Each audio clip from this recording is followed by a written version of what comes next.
Hey there everyone, this is Samuel Johnson and welcome back to the Xiaolin Perspectives. And today we're going to be discussing episode 26 of Xiaolin Showdown, The Deep Freeze. And the episode begins with the Xiaolin monks having a day off, kicking back, making a little watering hole that they can just swim around and enjoy themselves in, having some barbecue and just enjoying the day. Yeah, it doesn't last long, as while they're in the middle of their day off, Dojo arrives letting them know that a new Shengong Wu has revealed itself. In this case, a locket called the Lunar Locket, which has the power to allow someone to control the phases of the moon. As such, as you do, the Xiaolin monks race off to get the Lunar Locket, which is located in the Alps somewhere. However, as you do, Jack Spicer heads them off, and for this particular occasion, he has built a brand new robot to help him retrieve the Lunar Locket. In this case, a robot called the Dude Bot, which is just it's basically just a robot that looks like a pretty boy in a suit who is supposed to be overly friendly and nice and supposed to do everything that Jack Spicer wants him to. However, what separates this particular robot from any of the other robots that Jack's created is because he augmented this robot to be more human. Namely, by putting the heart of Zhong in his chest in order to make him feel emotions, actually be alive, so to speak. Either way, though, he's still one of Jack's robots, and so Jack orders him to get the Lunar Locket, so he immediately does, and he winds up coming to blows with the Xiaolin monks. While he's able to go toe-to-toe with them fairly enough, well, because of his friendly nature, he tries to befriend the Xiaolin monks and, just try and find ways that they can hang out, just do things together and spend quality time, but the Xiaolin monks aren't interested in befriending a robot, and they let him know as such as they fight him.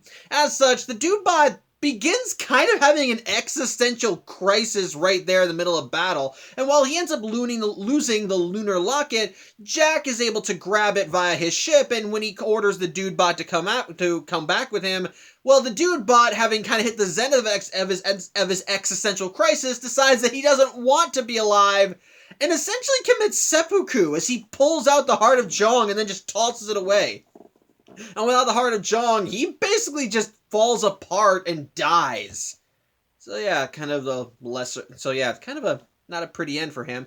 But as for the heart of Zhong, it ends up falling down into a crevice, and nobody gets it. And while Wuya does order Jack to get it, he doesn't want to go someplace that's too dark, so he just at least gets the win of getting the Lunar Locket and runs off. With the Xiaolin monks, I'm guessing looking for the heart of Zhong and not finding it, and so they eventually go back to the temple. However, I think the reason why they don't find the heart of Zhong is because, despite the fact that the thing was just thrown to the bottom of a crevice, it's still active. And while it lies there in the snow begins coalescing around the heart and creates a new body. As we see the heart of Zhong manifests, well, a snowman monster. A snow monster, if you will, who we later learn is named Raksha, and who at some point ends up stealing a pair of overalls and a little tin can hat. Either way, though, Raksha is now a thing, and he's not one of the good guys, as the very first thing he does is that he makes his way all the way from the Alps and goes to Jack's lab. Why? I don't rightfully know. I guess he's looking for something, if what we see later in the episode is anything to go by, but he manages to get into Jack Spicer's lab while Jack is losing a Lunar Locket to play with the moon, and he ends up just wrecking the place. And while Jack is freaked out by the giant snowman, Wuya is impressed, and as we learn a little bit after this moment, after Raksha trashes Jack's lab, he ends up leaving, with Wuya deciding to go after him because she thinks that he's the better evil candidate than Jack Spicer. Once again, this is one of those times where Wuya ditches Jack for someone better. But either way, the Xiaolin monks do kind of stew in the fact that they lost both the Lunar Locket and the heart of Zhong, but a small pep talk from Master Feng does encourage them enough to go to Jack Spicer's base and steal back the Shengong Wu he took, which is when they find it in ruins, and Jack Spicer basically trying to protect himself by using the monkey staff to, hide as a monkey. Thankfully though, they're able to get him to drop the monkey staff, and he is able to explain what the heck happened.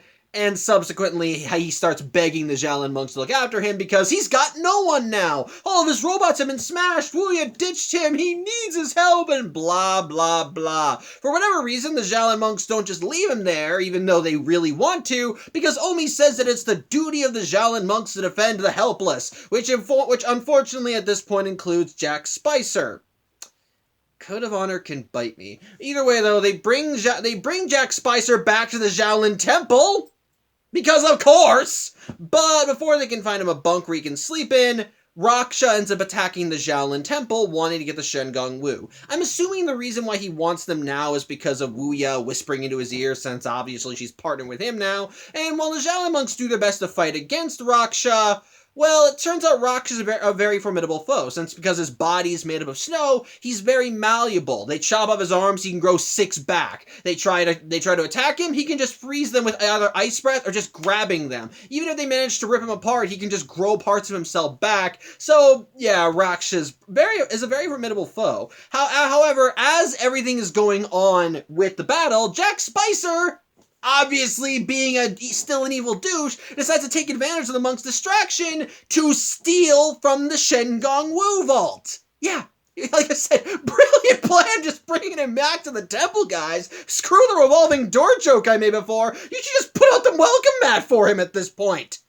Whatever. Either way, he manages to get his hands on at least 3 Shengang Wu. The Jetbutsu, the Silk Spitter, and the Third Arm Sash. But as the Xiaolin monks catch Jack Spicer in the act, well, Raksha attacks the vault. And while the Xiaolin monks do their best to fight him off, even managing to melt Raksha, well, unfortunately, it doesn't help, as Raksha manages to slip through a crack that Clay made using the Fist of Tebigong, and he gets into the vault. And while in his melted state, the Heart of Zhang is out for grabbing, well, when the Xiaolin monks make a grab for it, they just drop it and it falls down below to the vault with the rest of Raksha's body. So, the Snowman is not down.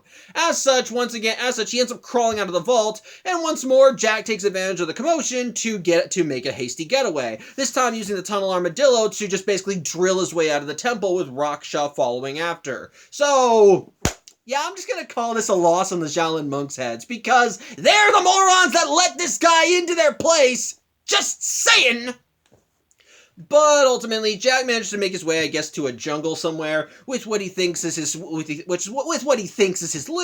only for Raksha and Wuya to appear and just start to basically just shake him out of all the Shengang Wu he has. And it turns out there is one specific Shengang Wu that Raksha is interested in, namely the Lunar Locket, as he picks the locket up and he uses it to control the moon and block out the sun, essentially sending the entire Earth into an ice age.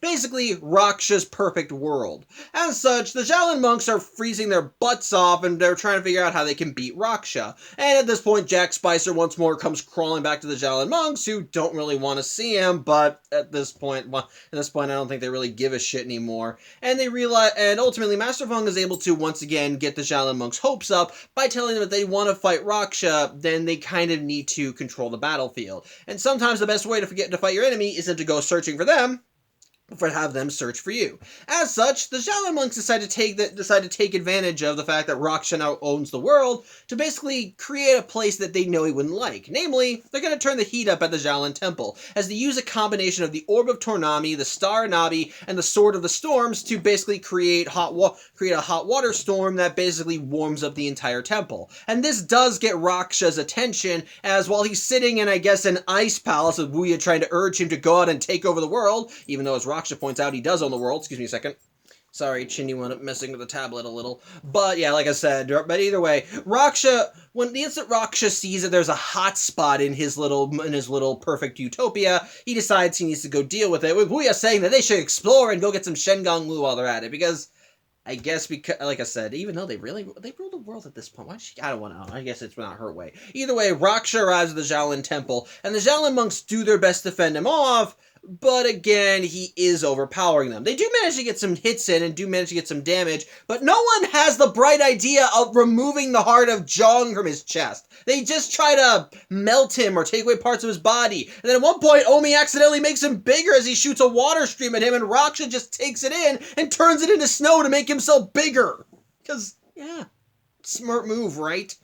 But ultimately, the Xiaolin monks are taken out one by one until eventually, as in the midst of the chaos, Kimiko, who was using this particular Shengang Wu, drops the Star Nabi, and Raksha makes a run for it. However, as this is going on, Omi pulls out the Shroud of Shadows and makes himself invisible. And as such, as Raksha goes to grab the Star Nabi, which is located in front of Jack, who asks not to be hit because he's neutral, Raksha ends up picking up the star, only for Omi to challenge him to a Xiaolin showdown as he removes the Shroud of Shadows and reveals that he's grabbed the star too. In this case, the challenge is a game of ice hockey. The first person to get a puck in the other's ring is the winner, with Omi wagering the orb of Tornami against Raksha's lunar locket, and to try and add a bit of extra oomph to the battle, Omi also calls for his Shenyi Budair, with him wagering the Golden Tiger Claws against Raksha's Heart of Zhong. As such, Raksha accepts the showdown and the dare, and so, once more, a Xiaolin showdown is declared, and it's again really damn cool, as the icy environment around them transforms into a literal ice hockey stadium with everything made of ice. It's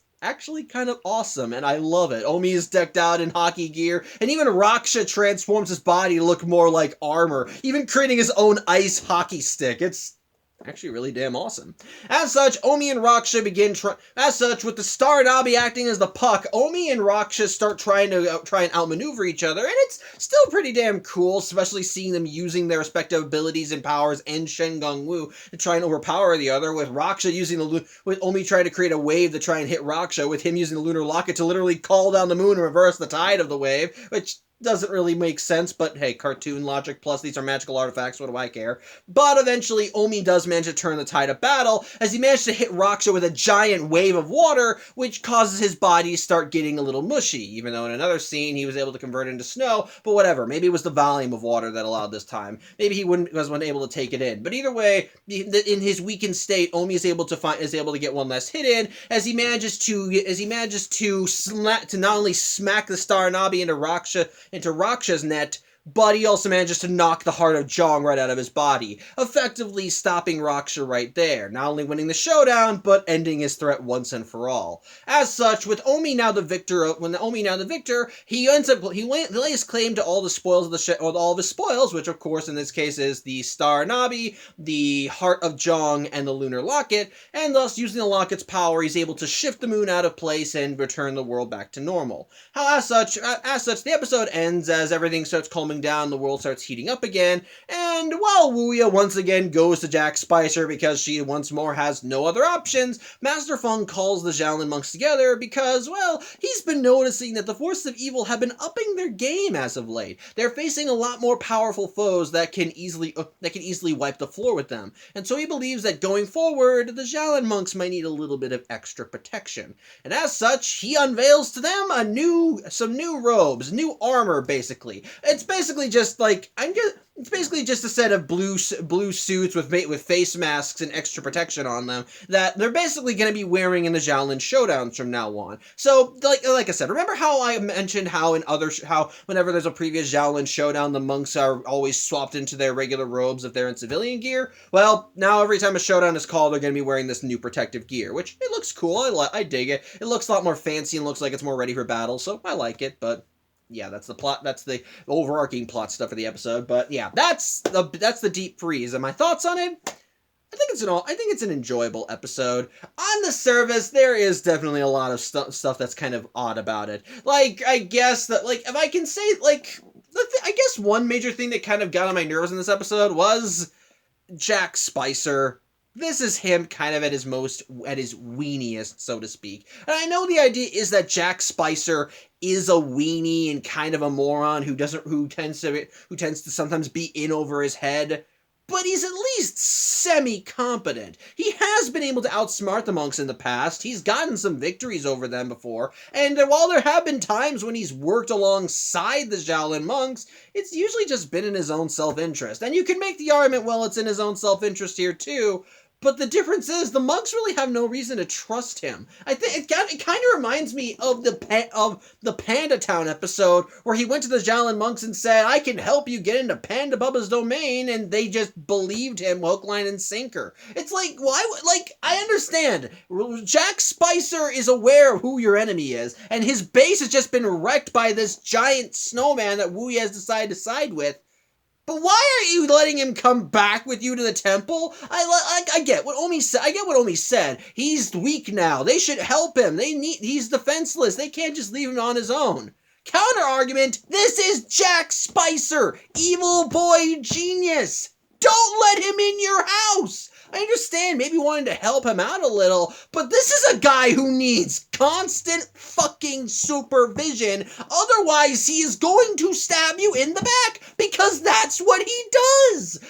Like I said, I understand he can be kind of a weenie, and I'll even say this, throughout season 2, he's been a little bit more weenie-ish than he was in the first season. There have been times when he's been more cowardly, more quick to scream and cry, but at the very least, he still can. But again, in situations where he's had to rely on the Xiaolin monks, there have been reasons for it. In the beginning of the season, Wu Ye had taken over the world, and he needed her deposed if he wanted to rule the world. So it makes sense why he would side with the Xiaolin monks, since they were actively trying to help. In the episode where when Dojo went bad, it makes sense why he would help the Xiaolin monks there, because he wanted to get out of Dojo just as badly as they did. So it was so basically they were all in the same boat, and whether he liked it or not, he kind of had to play ball with them. And then likewise.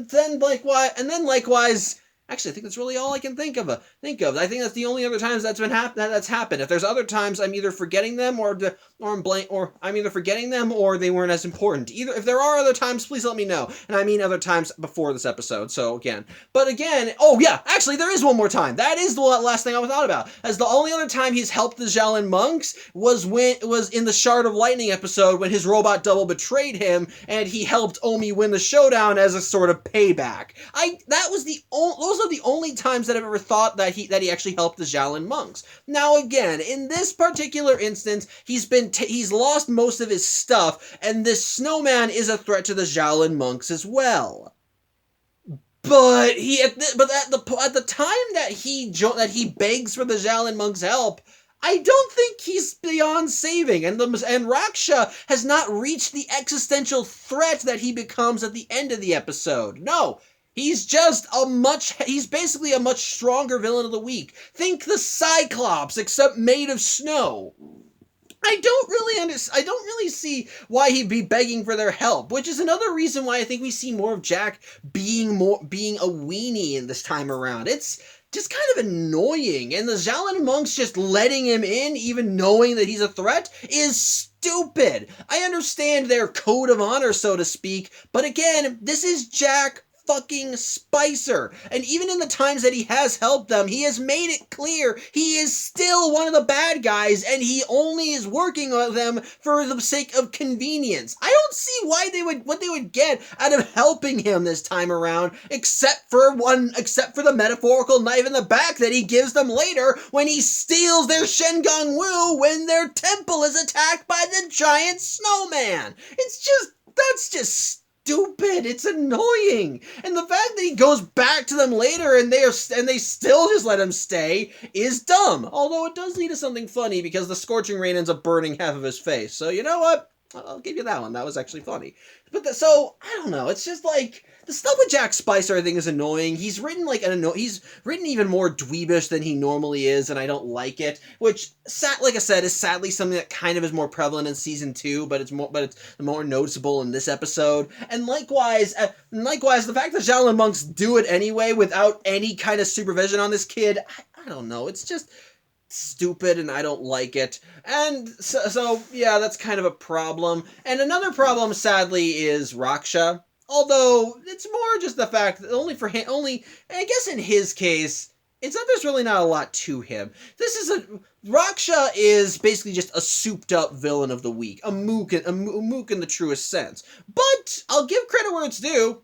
He's a smart mook. Look, I call Raksha a flaw because he's basically just an overpowered mook, but when it comes down to it, I kind of like Raksha as a villain of the week. There's nothing really much to him, and I don't really want to see him again after this episode because I think he kind of did what he was supposed to do in this episode, but I think he's kind of fun to watch. He doesn't have like a bombastic personality to him, but it's clear he kind of has fun with what he does. And likewise, he usually likes to yodel every time he enters before he starts smashing everything. I do kind of like the simplicity of him just being a giant snowman, and he's effective. Unlike other villains of the week that we've seen, he actually got a very big win halfway through the episode when he took the lunar locket from Jack and literally froze over the world. Effectively, he won. He got exactly what he wanted. He basically is ruling the world. Yeah, it may not be the way Wuya wants it, but as he points out when she says they need to go out and take over the world, he's like, look, the place is covered in ice, snow, and darkness. This is my world. I've already won. It's like, it's again, I like it. It's kind of effective. And he's smart. He is, like I said, it takes brains to be able to figure out the lunar locket is what he needs, and his powers are pretty cool. Since he's made of snow, he's more malleable. So I like him as a villain of the week. Like I said, he's not really a big name guy that I want to see again. Like I said, I think he accomplished exactly what he was supposed to for the time that he was on screen. So if he appears again, I feel like that would be kind of wasted. That'd be kind of a waste. But just a villain of the week, he's fine. I like him, and I do kind of like how he's eventually taken out. So I do kind of like that. Plus, I like the creativity with this. Like I said, the Heart of Zhong's power is that it can bring life to the lifeless. The only thing is, the only time we've ever seen the Heart of Zhong used in the show was when it was used as the literal heart for Mala Mala Zhong, which I guess that's supposed to be the whole point of it, since Mala Mala Zhong is made up of various Shen Gong Wu, and the heart is the thing that keeps him going. But the thing is, we have not seen the Heart of Zhong used in any other capacity. So this is the episode that kind of further showcases how it's utilized, as we see Jack use it for the Dude Bot, which while it does technically bring this robot to life, it does its job too well, as this robot ends up having an existential crisis about halfway through his appearance and realizes that being alive is not all it's cracked up to be. And then likewise, while left on its lonesome in the mountains, the Heart of Zhong ends up creating a new life form in the form of Raksha, which I find to be pretty cool and pretty interesting. And it makes me wonder what else the Heart of Zhong could do if you used somewhere else. Could it bring other things to life? What would they be like, and so on? Which also kind of brings to mind one of the questions that I brought up before, about the inherent goodness versus the evilness of the Shen Gong Wu. Because, like I said, I brought this up before, but while the Shen Gong Wu are supposed to have maintained the balance of good and evil in the world, well, why is that some Shen Gong Wu seem to lean more towards the evil side? We got Mala Mala Zhong, who's made up of various Shen Gong Wu. We've got the Sapphire Dragon that will happily turn everyone into Sapphire just because it can, and I do mean it does it happily. It does, like I said when I talked about that episode, it takes joy in what it does. And now we have this episode. We see the Heart of Zhong bring to life a literal pile of snow and turn it into a snowman. And this thing's first instinct is to destroy everything it sees and side with the intangible witch who wants to rule the world. And when it left to its own devices, it's able to think and plan and actually take a Shen Gong Wu that allows it to take over the world. So I don't know what exactly. Again, it makes me question whether the Shen Gong Wu really are as neutral as we think they are, or if there is a bit of a darker side to them, which does kind of get exemplified in the episode after this one. So, I don't know, it's just kind of strange to me. I don't know why. It just makes me ask more questions is what I'm saying. But, I guess when it comes down to it, the episode itself is not bad. Like I said, Raksha's a kind of a fun villain of the week. Not much to him, but it's all right. For what he is, he's fine. But what he is fine. I will say, the plot does feel like it meanders a bit in the first third, like with the Xiaolin monks saying they have the day off, only to have to get the lunar locket, then deal with the Dude Bot who quickly gets taken out, and then suddenly enter Raksha, with Wuya siding with Raksha off screen on top of that. So, I don't know, that feels a little meandering, and like I said, the stuff with Jack is honestly just dumb writing in and of itself. We see Jack being way too much of a weenie this time around, and it's more prevalent in this episode than in others. And likewise, the fact that the Xiaolin monks just let him stay at the temple, even knowing he's still one of the bad guys, is just an ultimate level of stupid that I cannot even comprehend. But like I said, but like I said, what makes up for it is, well, there. Like I said, the action is still cool. Raksha's a pretty good villain. I guess I'll say this: the Lunar Locket's a pretty cool Shengung Wu. It's another OP one, so we won't be seeing it again after this episode. But it is an interesting idea: a locket that has the power to control control the moon. So, which that's kind of nice. That's kind of nice. I like that, and that can be overpowered if you use it, and that can be very useful if used correctly. So. I dig that. Dig that. How they lure Raksha out is creative. The Xiaolin Showdown, ton of fun. Very much like it. So that's fun. And while I do find Jack Spicer and what he gets up to in the episode to be annoying to say the least, with what we're presented, it's fun to see him get abused. I like it. I don't know. It's just kind of fun seeing him get his comeuppance throughout the episode. So I like that. I guess I can make one more comment. It's about the unveiling of the new armor at the end of the episode, which I'll say this, for what's supposed to be like this next big addition to the Xiaolin Warriors arsenal, it feels like it's treated as an afterthought. The most they talk about why these things are necessary now is, oh, the fight against evil has escalated, and then suddenly the armor comes in. I feel like that it would have been better if we had seen them get built up more and seen the Xiaolin monks actually learn more about the armor before it's given to them, or maybe they get it halfway through the episode and they finally need it for the showdown. But it's not a bad addition to their arsenal, too. I just wish it had more gravitas to it, so what can you do? Otherwise, though, not really much else is done in the episode. There's nothing really too big or advanced. We get more. It's basically just standard Shaolin Showdown stuff. Nothing too advanced, but overall, still fun and enjoyable. No real morals. No real big plot advancements beyond the armor and so forth. So I guess that's really all I have to say. There's not really much to the episode, but for what it is, it's alright. It's enjoyable in its own right. Kind of stupid in some regards, but the fun kind of stupid, I guess. So, yeah, take it for what it's worth, and I hope you have fun. So, yeah, I think that's all I have to say.